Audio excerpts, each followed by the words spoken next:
कभी सोचा है कि केमिस्ट्री में नाम इतने अजीब और लंबे क्यों होते हैं? मेरे सामने एक फॉर्मूला है COClNH3 5 2+। अब इसे देखकर तो मतलब यही लगता है कि इसका नाम क्लोराइड पेंटा अमाइन कोबाल्ट जैसा कुछ होना चाहिए। हाँ, क्योंकि फॉर्मूला में Cl पहले लिखा है, फिर NH3। एग्जैक्टली। लेकिन असल में इसका नाम है पेंटा अमाइन क्लोराइडो कोबाल्ट 3 आयन, मतलब अमोनिया पहले क्लोराइड बाद में। ये उल्टा पुल्टा क्यों है? और ये जो कंफ्यूजन है ना, यही आज हमारी चर्चा का केंद्र है। अच्छा। हम आज यूनिट 5 कोऑर्डिनेशन कंपाउंड से एक बहुत ही जरूरी टॉपिक समझने वाले हैं, nomenclature of coordination compounds. Nomenclature, okay. और ये सिर्फ नाम रखने का तरीका नहीं है, ये केमिस्ट्री की एक यूनिवर्सल लैंग्वेज है, एक ग्लोबल रूल बुक। तो चलिए इस गुत्थी को सुलझाते हैं। सबसे पहले ये बताइए कि हमें इन नियमों की जरूरत ही क्यों है? क्या केमिस्ट अपने अपने हिसाब से नाम नहीं रख सकते? नहीं, बिल्कुल नहीं। सोचिए, अगर भारत में एक साइंटिस्ट एक कंपाउंड पर रिसर्च कर रहा है, ठीक है, और जापान में दूसरा साइंटिस्ट उसी रिसर्च को आगे बढ़ाना चाहता है, अगर दोनों उस कंपाउंड को अलग अलग नाम से बुलाएंगे तो कितना बड़ा कंफ्यूजन होगा। हाँ, ये तो है। तो ये नियम, जिन्हें हम IUPAC रूल्स कहते हैं, ये पक्का करते हैं कि एक फॉर्मूला का पूरी दुनिया में एक ही यूनिक नाम हो, कोई एम्बिग्युइटी ना हो। ठीक है, तो ये एक तरह से ग्लोबल स्टैंडर्ड बनाने जैसा है। तो चलिए इसे अनपैक करते हैं। एकदम सिंपल शब्दों में, ये नॉमेनक्लेचर सिस्टम है क्या? बिल्कुल सरल भाषा में, कोऑर्डिनेशन कंपाउंड्स के नाम लिखने के लिए कुछ बहुत सख्त नियम है। ब्लूप्रिंट जैसे? हाँ, एक ब्लूप्रिंट की तरह है। ये बताते हैं कि कंपाउंड में मौजूद अलग अलग हिस्सों को, जिन्हें हम लिगेंड्स कहते हैं, उन्हें कैसे नाम देना है, उन्हें किस ऑर्डर में रखना है, उनकी संख्या कैसे बतानी है, और वो सेंट्रल मेटल एटम। बिल्कुल, और बीच में बैठे सेंट्रल मेटल एटम के ऑक्सीडेशन स्टेट को कैसे दिखाना है। अच्छा, तो ये एक तरह से किसी मॉलिक्यूल का पहचान पत्र या आइडेंटिटी कार्ड बनाने जैसा है, जहां हर जानकारी अपनी सही जगह पर होती है। पर इसमें लिगेंड और ऑक्सीडेशन स्टेट जैसे शब्द आ रहे हैं, जो लोग थोड़ा भूल गए हों, उनके लिए क्या हम इसे जल्दी से समझा सकते हैं? जरूर, बहुत ही सिंपल तरीके से समझते हैं। एक कोऑर्डिनेशन कंपाउंड में एक सेंट्रल मेटल एटम होता है, जैसे कोई राजा अपनी गद्दी पर बैठा हो, और उसे चारों तरफ से कुछ मॉलिक्यूल्स या आयन्स घेरे रहते हैं, जैसे राजा के मंत्री। इन्हीं घेरे हुए मॉलिक्यूल्स या आयन्स को लिगैंड्स कहते हैं। अच्छा, ये हैं लिगेंड्स। और ऑक्सीडेशन स्टेट उस सेंट्रल मेटल पर मौजूद चार्ज को बताता है। अगर हम सारे लिगैंड्स को हटा दें, ये रोमन न्यूमरल्स में लिखा जाता है, जैसे I, II, IV। ठीक है, अब ये क्लियर हो गया। तो वापस हमारे ओरिजिनल सवाल पर आते हैं। कोबाल्ट NH3 5 2+ में पेंटाएमीन पहले और क्लोरिडो बाद में क्यों आया, जबकि फॉर्मूला में Cl पहले है? हाँ, तो यहीं पर सबसे पहला और सबसे जरूरी नियम आता है। ओके। लिगेंड्स को हमेशा उनके नाम के अल्फाबेटिकल ऑर्डर में लिखा जाता है। अच्छा, अल्फाबेटिकल ऑर्डर में? एग्जैक्टली। फॉर्मूला में वो किस ऑर्डर में लिखे हैं, इससे कोई फर्क नहीं पड़ता। अमोनिया के लिगेंड फॉर्म को हम अमाइन कहते हैं, जो A से शुरू होता है। राइट। और क्लोराइड के लिगेंड फॉर्म को क्लोरिडो कहते हैं, जो C से शुरू होता है। तो अल्फाबेट में A पहले आता है, इसलिए नाम में अमाइन हमेशा क्लोरिडो से पहले आएगा। अच्छा, तो ये एक मिसअंडरस्टैंडिंग ट्रिगर है। स्टूडेंट्स अक्सर फॉर्मूला देखकर उसी ऑर्डर में नाम लिख देते होंगे। यहाँ एक और सवाल उठता है, पेंटाअमीन में तो पेंटा लगा है, जो P से शुरू होता है। तो क्या हमें P को नहीं देखना चाहिए? बहुत अच्छा सवाल है, और ये एक और आम गलती है। नियम ये है कि लिगैंड्स की संख्या बताने वाले प्रीफिक्सेस, जैसे डाई, ट्राई, टेट्रा, पेंटा को अल्फाबेटाइजेशन के लिए इग्नोर किया जाता है। ओह! हाँ, हम लिगैंड के एक्चुअल नाम को देखते हैं। तो पेंटाअमीन में हम P को नहीं, बल्कि अमाइन के A को देखेंगे। मुझे याद है, जब मैं स्टूडेंट थी तो मैं हमेशा ये गलती करती थी। ये एक आम पीज है, मतलब एक जाल है जिसमें स्टूडेंट्स फंस जाते हैं। ये तो बहुत जरूरी पॉइंट है। तो इसका मतलब है अल्फाबेटिकल ऑर्डर इज किंग। इसे याद रखने के लिए कोई मजेदार तरीका है, कोई एनालॉजी? बिल्कुल। इसे समझने के लिए एक मेंटल इमेज बनाते हैं। सोचिए, आप एक ग्रैंड मास्करेड बॉल में हैं, एक ऐसी पार्टी जहां सबने मास्क पहने हुए हैं। ठीक है, मैं इमेजिन कर रहा हूँ एक बड़ी सी पार्टी। अब आपको हर मेहमान की पहचान करनी है, लेकिन एक सिस्टमैटिक तरीके से। तो आप एक सिस्टम बनाती हैं। सबसे पहले आप बताएंगे कि उस मेहमान ने क्या-क्या पहना है, यानी उसके एक्सेसरी क्या हैं। ये हमारे लिगांड्स हैं। ठीक है। और आप उन्हें अल्फाबेटिकल ऑर्डर में बताएंगे। जैसे इनके पास अमीन वाली इयररिंग्स है और क्लोराइड वाली रिंग है। अच्छा, अल्फाबेटिकली। फिर उसके बाद आप मास्क के पीछे के इंसान यानी हमारे सेंट्रल मेटल का नाम बताएंगे और उसका रैंक क्या है, यानी उसका ऑक्सीडेशन स्टेट। जैसे ये है Lord cobalt third. Okay, Lord cobalt the third. और आखिर में आप बताएंगे कि वो मेहमान किस ग्रुप का है। क्या वो एक cation positive charge, anion negative charge या न्यूट्रल है।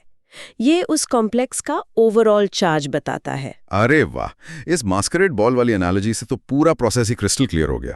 पहले एक्सेसरीज मतलब लिगेंड्स, वो भी अल्फाबेटिकली। फिर इंसान का नाम और रैंक मतलब मेटल एंड ऑक्सीडेशन स्टेट, ये बहुत मदद करेगा। एक और छोटी सी एनालॉजी है, लाइब्रेरी का कैटलॉग सिस्टम। लाइब्रेरी का कैसे? हर किताब यानी कॉम्प्लेक्स का एक यूनिक ISBN नंबर होता है जो उसका नाम है। अगर आपने नंबर गलत बोला तो आपको गलत किताब मिल जाएगी। केमिस्ट्री में गलत नाम का मतलब है एक बिल्कुल अलग केमिकल जिसके गुण भी अलग हो सकते हैं। ये बात बिल्कुल सही है। क्या इसका कोई रियल वर्ल्ड एग्जाम्पल है जहां हम ये देख सकते हैं कि नाम बदलने से या स्ट्रक्चर बदलने से गुण कैसे बदल जाते हैं? जरूर। लैब में हम पोटेशियम डाइक्रोमेट K2Cr2O7 देखते हैं। उसका रंग कैसा होता है? चमकीला नारंगी, ब्राइट ऑरेंज। राइट। अब एक और कंपाउंड लेते हैं, क्रोमियम 3 क्लोराइड, जिसका फॉर्मूला CrH2O6 Cr3 जैसा होता है। दोनों में सेंट्रल एटम क्रोमियम ही है। हाँ। लेकिन जब आप क्रोमियम 3 क्लोराइड को पानी में घोलते हैं तो सोल्यूशन का रंग हरा या नीला हरा होता है। एक ही मेटल पर रंग इतने अलग, ऐसा क्यों? क्योंकि दोनों में अलग-अलग कॉम्प्लेक्स आयन्स हैं। एक में Cr2O7 2- है और दूसरे में CrH2O6 3+ है, जहां क्रोमियम के साथ 6 पानी के मॉलिक्यूल्स यानी एक्वा लिगेंड्स जुड़े हैं। ओह, नॉमेनक्लेचर हमें ये साफ-साफ बताता है कि ये दोनों अलग-अलग कंपाउंड्स हैं, इनकी आइडेंटिटी अलग है और इसीलिए इनके गुण जैसे कि रंग बिल्कुल अलग हैं। अब समझ आया कि ये नियम सिर्फ एकेडमिक एक्सरसाइज नहीं है, इनकी प्रैक्टिकल इंपॉर्टेंस है। अभी तक तो हम नियमों की बात कर रहे थे, पर असली मजा तो तब आता है जब हम देखते हैं कि ये नियम असल जिंदगी में और टेक्नोलॉजी में कहाँ काम आते हैं। इसका एक बहुत ही क्रिटिकल एप्लीकेशन है इंडस्ट्रियल प्रोडक्शन में, खासकर फार्मा इंडस्ट्री में। फार्मा में? हाँ, एक बहुत मशहूर कैंसर की दवा है सिस्प्लैटिन। उसका फॉर्मूला है PTNH3 2Cl2। इस दवा को बनाते समय क्वालिटी कंट्रोल टीम को ये पक्का करना होता है कि जो बना है वो सिस्प्लैटिन ही है। और ये वो IUPAC नाम से ही चेक करते होंगे, है ना? बिल्कुल। उन्हें ये सुनिश्चित करना होता है कि बना हुआ कंपाउंड डायएमिनो डाइक्लोरिडो प्लैटिनम 2 ही है। अगर लिगेंड्स की अरेंजमेंट थोड़ी भी बदल जाए तो वो ट्रांसप्लैटिन बन सकता है, जो कैंसर के इलाज में बिल्कुल बेअसर है। बबरे। हाँ, एक गलत नाम या गलत फॉर्मूला वाली दवा जानलेवा हो सकती है। यहाँ प्रिसिजन ही सब कुछ है। ये तो बहुत ही पावरफुल एग्जाम्पल है। अब तक हमने लिगेंड्स के अल्फाबेटिकल ऑर्डर की बात की, मेटल के नाम और ऑक्सीडेशन स्टेट की भी बात की। क्या मेटल के नाम से जुड़ा कोई और जरूरी नियम भी है? हाँ, एक और बहुत जरूरी नियम है जो बताता है कि मेटल का नाम कब बदलता है। अच्छा। इसे समझने के लिए एक और एनालॉजी लेते हैं। सोचिए, मेटल का नाम उसका सरनेम है, जैसे कोबाल्ट या निकल। ठीक है, सरनेम। अब अगर पूरे कॉम्प्लेक्स पर नेगेटिव चार्ज है, यानी वो एक एनायनिक कॉम्प्लेक्स है, तो वो मेटल एक खास क्लब का सदस्य बन जाता है। एक क्लब?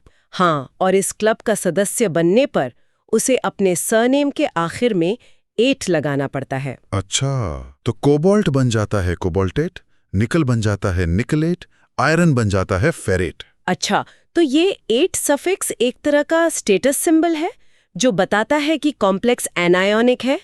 इसका कोई एग्जाम्पल देखते हैं? बिल्कुल।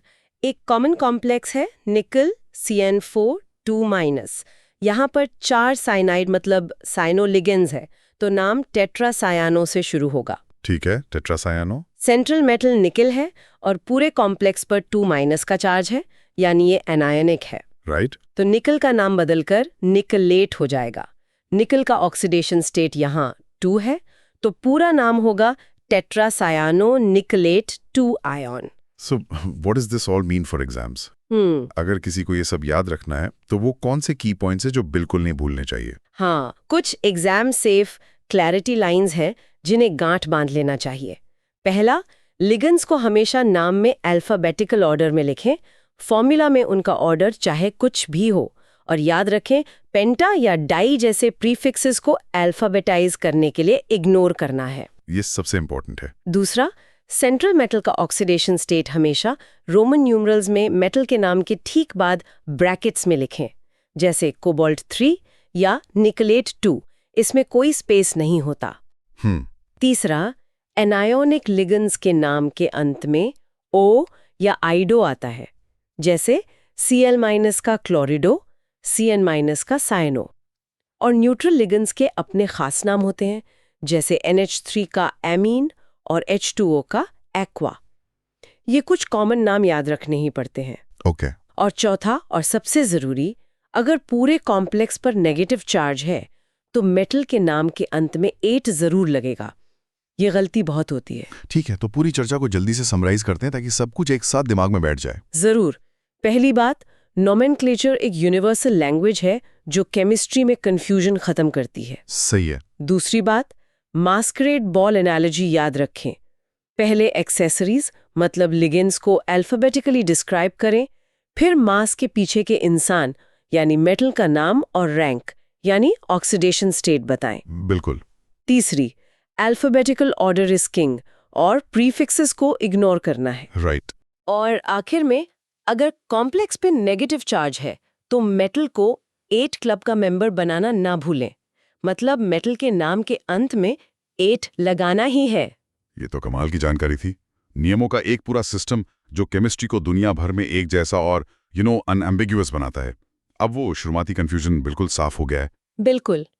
ये नियम ही साइंस में क्लियर कम्युनिकेशन की नींव है। बिना इनके ग्लोबल कोलैबोरेशन और साइंटिफिक प्रोग्रेस बहुत मुश्किल हो जाएगा। आज की चर्चा से एक सवाल मेरे मन में आ रहा है। ये नियम तो उन छोटे सिंपल कोऑर्डिनेशन कंपाउंड्स के लिए हैं, पर हमारे शरीर में हीमोग्लोबिन या क्लोरोफिल जैसे बहुत बड़े बायोलॉजिकल मॉलिक्यूल्स होते हैं जिनमें भी मेटल सेंटर्स होते हैं। हाँ, बिल्कुल होते हैं। तो जरा सोचिए, उन विशाल और जटिल मॉलिक्यूल्स का नामकरण करने के लिए केमिस्ट्स को किस तरह के सिस्टम की जरूरत पड़ती होगी। उनकी पासपोर्ट आइडेंटिटी कितनी लंबी और डिटेल्ड होती होगी।